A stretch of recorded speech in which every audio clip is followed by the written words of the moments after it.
I got the power. It's getting kind of hectic. Do you think he has his shirt on more in this film, or does he have his shirt off more in this film? Like,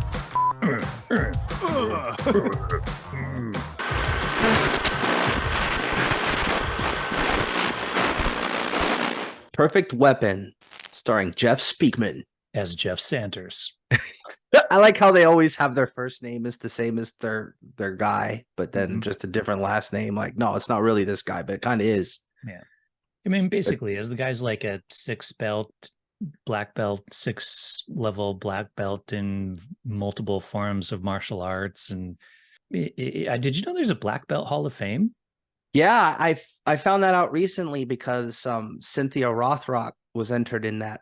I don't know, not long ago. I got a YouTube video about it, but yeah, yeah, I think he's in Jeff Speakman. He's like a master of kenpo karate, which is like a different style of karate. Um, but he's pretty badass. And he made this movie. This is his first like starring role. I think he's pretty underrated. I think he's done movies since then, but I think he should have been bigger than Steven Seagal. It's my opinion. Yeah, I agree. Like, he clearly can do the fighting, just for whatever reason, his career never managed to make it to that next level that a lot of other, Yeah, like Chuck Norris, uh, his career managed to make the jump to A-list badass, but not Jeff I Speakman. think it's a lot of bad luck on Jeff's part though, because this was supposed to have sequels, and he was supposed to like bounce off this. But the studio went through some like Paramount went through some crazy restructuring and new power and all this weird stuff happened that kind of canceled his stuff. So I mean, he did more things afterward, but I don't think it's as big as if he were to have kind of got the same lift off as the other action stars. So Jeff, if you're listening, we're you're just as big in our book as any of those other action stars. Yeah, We're fans, totally. bro. And even more so than others, right? Like Steven Seagal. Like, Jeff certainly Speakman can just kick Steven Seagal's ass. totally. No hold, no doubt about it. Mhm. It would be a short fight. But I like how the movie starts because he's digging because they want you to know he's like just a construction worker guy, I guess, and that never comes up again. But then Snap, the 90s dance group, Euro dance or whatever, starts playing The Power. I got the power. It's getting kind of hectic. And he's in his room shirtless doing a whole karate routine to Snaps the Power, right? I got the power. And I was just thinking, it's been so long since I've seen this movie that it looks like he made the routine just for Snap, just for that song, The Power. And if like you retrace, if you replace Jeff Speakman with like a cheerleader with some pom poms, it would still work because it seems the whole thing is choreographed just for that song. But then, but then the song ends and he ends just with it because it's the whole routine's just for that song. But then the radio guy goes, "Yeah, the power, Santa Fe's 91 FM, whatever. It was on the radio." And he goes and he turns off the radio. So did he call in and Do a request sequence. Well, Naps that's what you did back song? then, man. You called in and requested a song, and he must have just been sitting there waiting for a song to get played, shirtless, until the song starts playing. He can do his That's routine. yeah, I had that in my head too. Like he's just kind of waiting there on his couch, like, okay, I made my call in. I just gotta wait for Snap to play the power, and then I can get started with my routine, my cheerleader routine. Yeah, that song really dates this film, by the way. Like, that whole opening bit, you're like, oh, come on, man. Well, and he does the entire routine. And I don't know, when I was younger back in the day, I thought it was pretty badass, but now I'm like, wow, he really is kind of synchronized. Like if Kenpo to 90s dance music was an Olympic sport, he'd get a gold medal. But he waited there for the radio to play it. How long did he wait? He's got a job. He digs shovel. Yeah, He uses he digs in the ground because He's a laborer. It helps keep him in shape. So there's just one thing I want to mention before we even get more into the story is one of the reasons I like this movie is because it's got almost every Asian American actor in this movie, like at the time.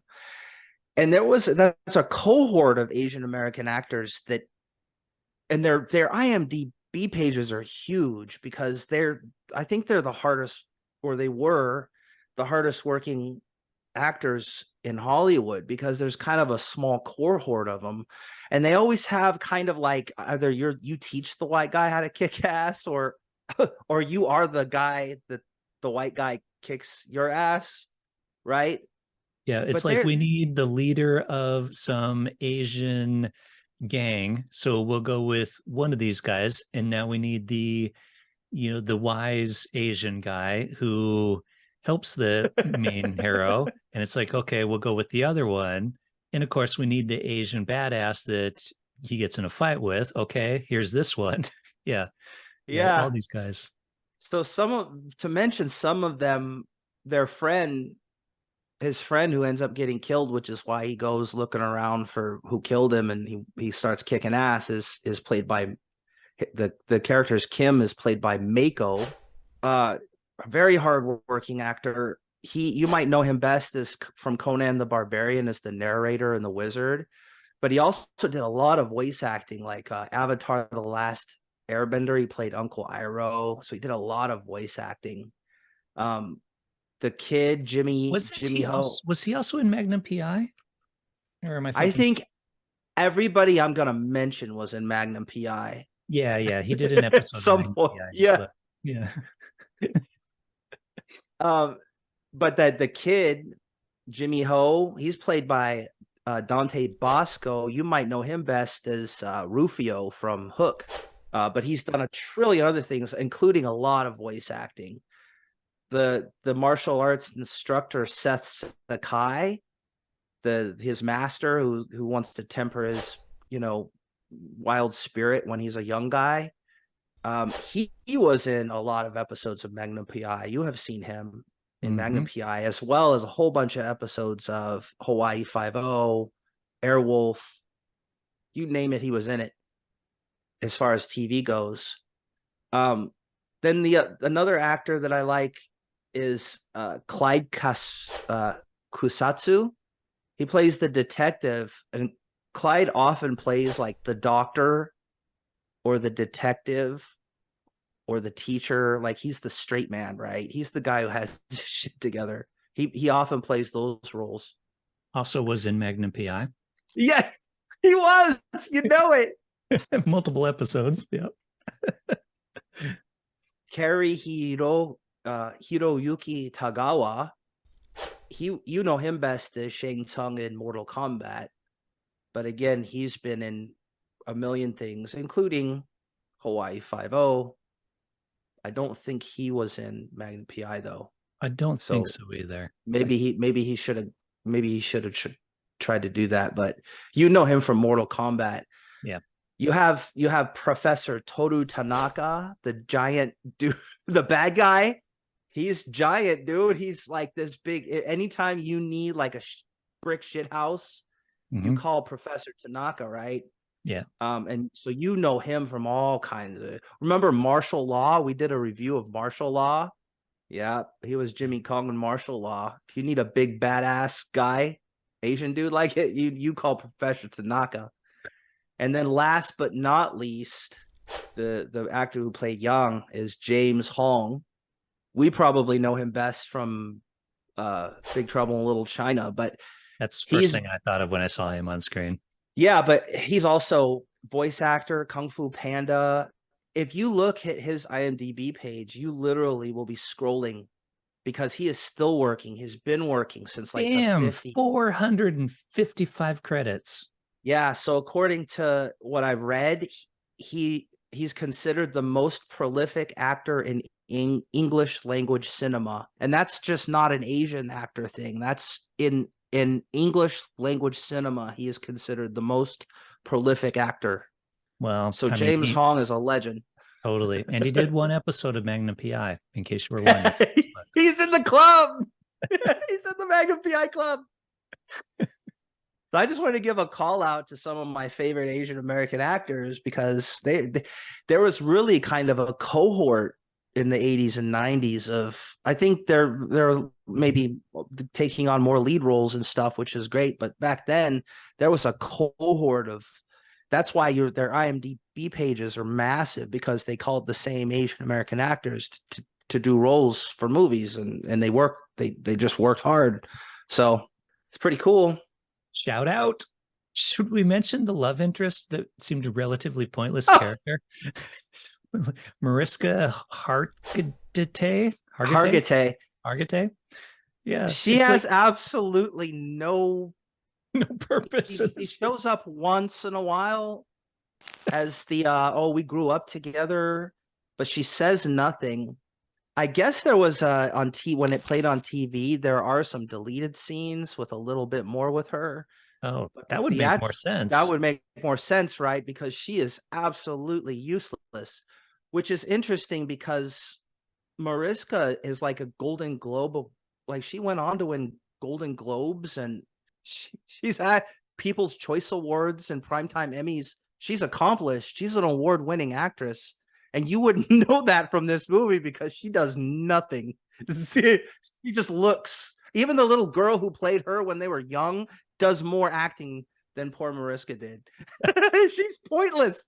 It was like literally they're like, oh, they wrote the script and they're like, wait a minute, we forgot there's no women in this film. Okay, let's add one. Yeah, but she's not even a love interest, really. No. It's not she like kind of is back. Like they eye each other. It's implied that they have a thing.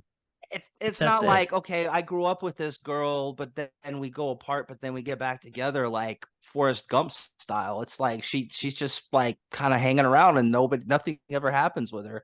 No. And so, yeah, like you think, okay, she's going to be some badass martial artist, right? Because she's raised still following the one dude around in the dojo and stuff like that. So she's probably totally badass. So you could incorporate her into the story in some way, where maybe like she helps Jeff run around and kick people's ass. That'd be cool. Yeah, like Cynthia Rothrock used to. Absolutely. Does like she's kind of a partner and she goes around and helps the kind of the guy kick ass, but she didn't.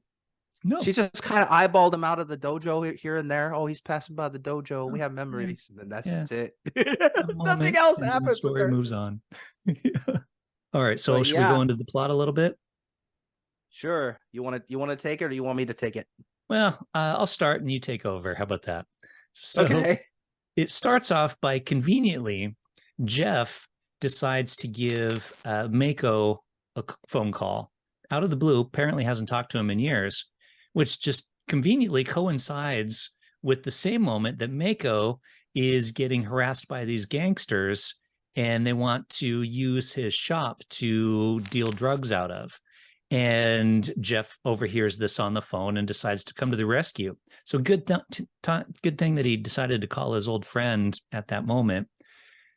He comes around and then basically shows up at the shop, again, conveniently when some of the bad guys are around harassing Mako, and they get into a fight sequence and destroy the shop in the process. They introduce the kid, Jimmy. Yeah, played by Dante Basco. Yeah, exactly. And I should say Kim is the character's name, not Mako, the actual actor. But we can do what we want.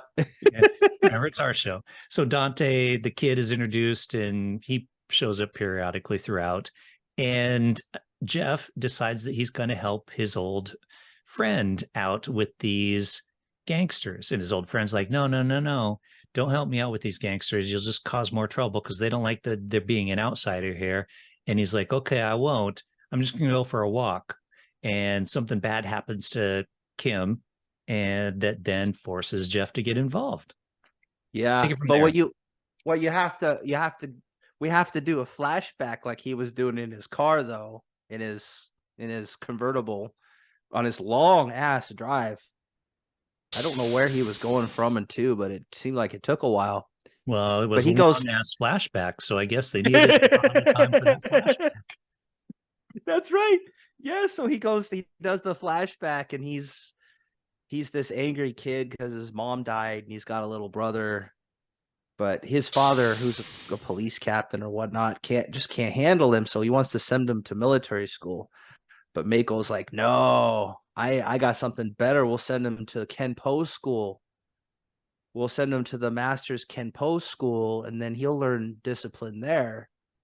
So he goes to Seth Sakai's school of kenpo in Koreatown, and he learns how to kick ass. And the girl that he has no love interest in later, I guess, helps him, like teaches him, and he learns how to kick ass. So he's kind of cool now, right? He becomes a teenager, but then some early 90s dickhead jock starts messing with he and his brother, and he's trying to be cool, right? But then his brother like flips off the jock in the football helmet. He's in full football gear. Jeff's not having none of that, teenager Jeff. So he does his kenpo, and even though he's like in full protective gear, he still gets his ass whooped. And his dad's pissed. I sent you to kenpo school so you can learn discipline, not beat up football stars. But I don't know. I don't agree with any of that, because that football jock asshole deserved every bit of the ass whooping that he got. So Yeah. I don't know why they're so upset. It's like, how dare you protect your little brother and kick the shit out of this jock that was in full garb, helmet, everything, and like that to defend he totally your brother. and he smacked your brother down on the floor. Your brother's bleeding, and then you go kick his ass, and then it's your fault. I didn't buy that. No. But yeah, something happens to Mako. I don't know how much we want to give away, but Jeff has to go through the underground, the Koreatown underground, whatever town this is in. And he's shaking down perps, and he's getting with the kid to try to find out who knows what and whatnot. And it's a big thing. He's trying to find his friend's killer, and he's got to kick a lot of ass doing it. That's and he does kick ass. I like the action scenes in this. I like the fight sequences in this film are great. The one where he goes to the gym with the three guys and he's like, give me information. The guy's like, no. And he's like, how about I take you and your three pals on, and if I win, you give me the information I want. That it's a really well done fight sequence, I think, with all the three of them. And of course, Jeff spends. I was trying to figure out, like, do you think he has a shirt on more in this film, or does he have a shirt off more in his film? Like 60-40 shirt on off kind of thing. Like his shirt is off a lot. His shirt is off a lot. We should watch it with a gal timer. Oh yeah, with a gal, and be like, what do you think? What do you think? Because she'd probably keep track. But he does have his shirt off a lot. But he's in pretty good shape. Yeah, if I was in that kind of shape, I'd want my shirt off all the time. Like I was on film, I'd be like, I want to do this scene shirtless. Yeah. And he also goes to the club, and everybody's looking at him like, what do you do here? What are you doing here, Whitey? He's the outsider. That's kind of the big trope back in these kind of 90s. Yeah, 80s, 90s.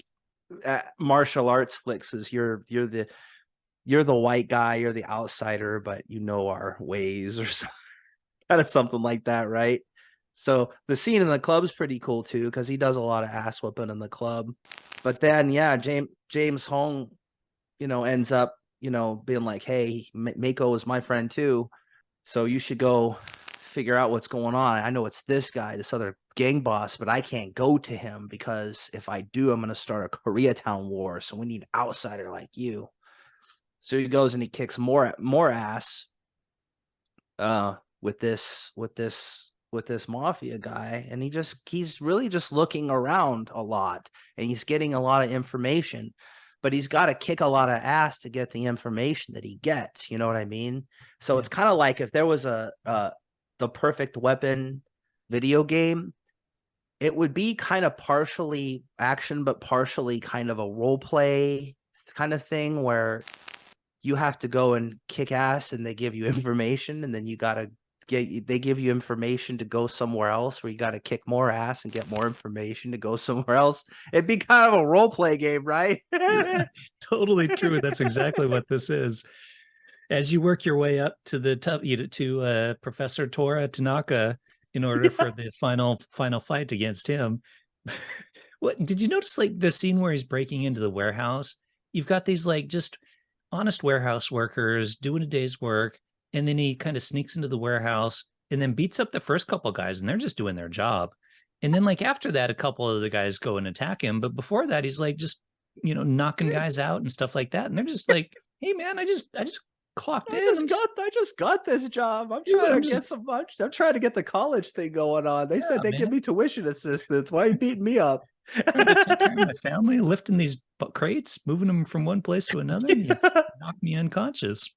Yeah, if I were a badass, do you think I'd be a warehouse worker? I'd be one of the guard dudes, right? Yeah, Jeez, come why you on. got to be like that, Jeff? Well, Professor Tanaka, so his brother ends up turning into a detective. So Jeff's brother is trying to find the killer too through his legal means. So they set up, Jeff and the Dante set up this kind of thing where they follow Professor Tanaka while he goes to the bank, and then he acts like he's making positive ID of the killer or whatnot. So that's a pretty awesome car chase. But then they finally get Professor Tanaka, and his car's all wrecked, but he comes out because he's like Godzilla, man. He's like, wow, coming out of like pushing cars away, like da da da da da da da da. And then the cops come and they try to get him, but he just like karate chops them, and they're totally down. And then his brother tries to zap him, and the first zap doesn't work because he's Professor Tanaka. And he's like, nah, your electricity doesn't work on me. And he's got to like double zap him. But even though they finally double zap him and get him in the car, they can't keep him there because he's Professor Tanaka, and he like tears out the cage of the cop car and wrecks it. You can't hold the beast. Mm. You can't hold the beast. Don't even try. Yeah. Did you notice he doesn't say anything throughout the whole film? All you get from Tanaka is like his fight noises, his like kind of fight noises throughout. That's it. No words. I am Well, and here to kick ass. Period. That is my role. he's so badass that he just uses his own name, because Jeff uses Jeff, but Professor Tanaka in this movie is Tanaka. Mm-hmm. So if you get to use your own name, then you're a badass. You don't need to say anything. Nope. Yep. Yeah, and even Yeah. the final fight sequence between the two of them too. It's cool to watch Tanaka kind of throw Jeff around, even though at the end Jeff's going to win because it's a final fight sequence. But Yeah. It's the end of the video game, of yeah. the action / role play video game, 8-bit video game on the Nintendo NES. But he kind of loses, and then it's like a game where you lose and you got to restart and you got to start the fight over again. Kind of does that a little bit. Yeah, what I like about this is he's not a complete Mary Sue. Like he gets beat up in his fights, and one of them he even kind of lost the club, remember? And Mm-hmm. it's just lucky that they didn't kill him because they wanted to use him for something else later. We won't say because you can watch the movie, and I'm not going to give it away. But you can watch the movie and you'll figure out why they kept him alive. But he does get kind of beat up in his fights, which make him, I don't know, like a lot of modern action movies, like martial arts movies, they're just so badass that you kind of don't even care about them. Like, oh, you can't go wrong. Yeah. Yeah. But yeah. Well, so what do you think? You've never seen this movie. Have you never seen this movie? No, never seen it. And I liked it. Oh yeah, should we do the thumbs up or thumbs down? Yeah, I was gonna ask you about how you liked it. You just said you liked it. Yeah, good. Thumbs up then, huh? I'd give it a thumbs up. Yeah, it was a fun. It was, there's nothing necessarily new about it in compared to any number of similar types of films, but it's done really well. Like it is what it is, which is Jeff running around kicking ass, and the fight sequences are great. And like you said, it's got all of the totally cool Asian American movie stars from the 80s and 90s in it. And I'm like, sweet, that's him. Oh, yeah. Him. Yeah. I don't know why I thought of this movie, but I asked you if you'd seen it and you hadn't. So I was like, oh, wait, this is overlooked then if you hadn't seen it. And I think Jeff is a overlooked action star, and I think a lot of these Asian American actors are overlooked in their own right. So, and Mariska Hargitay is Oh, poor definitely Mariska. overlooked, at least in this movie. She's overlooked in her own movie in this one, Yeah. but we But should she try to did all right contact after her. this film, Yes, so she did. at least she She had like won a bunch of awards. She's like yeah. super accomplished. You'd never have known that. You would never have thought that. Mariska, we're huge fans. Yeah. We feel bad for your role in this film. We love how you just stood there. It was awesome. Very good job of walking from one place to another. Oh, and that bit where you Staring kind of out the window. close the little gate or door at the end, or what was it, a door? I think, yeah, like so good. It was so Bravo! believable, so believable. Bravo, Way, Mariska. way to finish the film off. Yeah.